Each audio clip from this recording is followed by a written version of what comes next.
நான் நல்லா தூங்கி ரொம்ப நாள் ஆச்சு, ரொம்ப வருஷம் ஆச்சு. நல்லா தூங்கணும், காலையில நல்லா ஃப்ரெஷ்ஷா எந்திரிக்கணும்னு நினைக்கிறீங்கன்னா, கண்டிப்பா இந்த கசாயத்த ஒன்ஸ் ட்ரை பண்ணுங்க. கசாயம்னா இது கசப்பா இருக்கும், குடிக்க முடியாது அப்படிலாம் நீங்க நினைக்காதீங்க. இது வந்து ஒரு ரசம் மாரி தான் இருக்கும். இது எப்படி செய்யணுங்கிறத நான் உங்களுக்கு சொல்றேன். நான் வந்து பாத்திரத்த அடுப்புல வச்சுட்டு 1 கிளாஸ் வந்து தண்ணி வச்சிருக்கேன். கிட்டத்தட்ட ஒரு 1/4 லிட்டர் தண்ணின்னே வையுங்களேன். இதில 1 ஸ்பூன் அளவுக்கு பார்த்தீங்கன்னா, கொத்தமல்லி, வர கொத்தமல்லி. நான் சொல்றது எல்லாமே ஒரு ஆளுக்கான அளவு சொல்றேன்.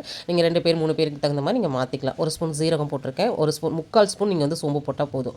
சரிங்களா? இதில கொஞ்சமா வெந்தயம். இது எல்லாமே உடம்புக்கும் ரொம்ப நல்லது, ஜீரணத்துக்கும் நல்லது. நல்லா உடம்பு வந்து குளிர்ச்சியாவும் இருக்கும். இது கூட இன்னொன்னு ஆட் பண்ண போறோம். இதுதான் ரொம்ப முக்கியம். கருவேப்பில. ரொம்ப ரொம்ப நல்லதுங்க உடம்புக்கு. இது நல்லா போட்டு 10 நிமிஷம், ஒரு 10 நிமிஷம் கூட வேண்டாம். ஒரு 5 மினிட்ஸ் வந்து நீங்க கொதிக்க வச்சா போதும். 1 கிளாஸ் தண்ணி 3/4 கிளாஸா வத்துற அளவுக்கு நல்லா கொதிச்சா போதும். கொஞ்சமா ஊத்துனா போதுங்க.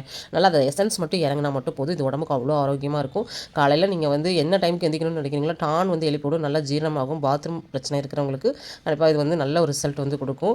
இது நான் ரொம்ப வருஷமா வந்து பண்ணிட்டு தான் இருந்தேன். திடீர்னு இடையில எதனோ மறந்துட்டேன். அப்பதான் திடீர்னு ஞாபகம், ஐயோ! நம்ம தூங்குறதுக்கு நல்ல ஒரு ட்ரிங்க் குடிப்போமே, அத குடிக்கலாம் அப்படின்னு சொல்லிட்டு தான் இன்னைக்கு நான் ட்ரை பண்ணேன். ட்ரை பண்ண உடனே உங்களுக்கும் அத ஷேர் பண்ணலாம் அப்படிங்கிறதுக்காக தான் பண்ணியிருக்கேன். தூக்க பிரச்சனை, பாத்ரூம் பிரச்சனை இதெல்லாம் இருக்கிறவங்க கண்டிப்பா ஒன்ஸ் ட்ரை பண்ணி பாருங்க.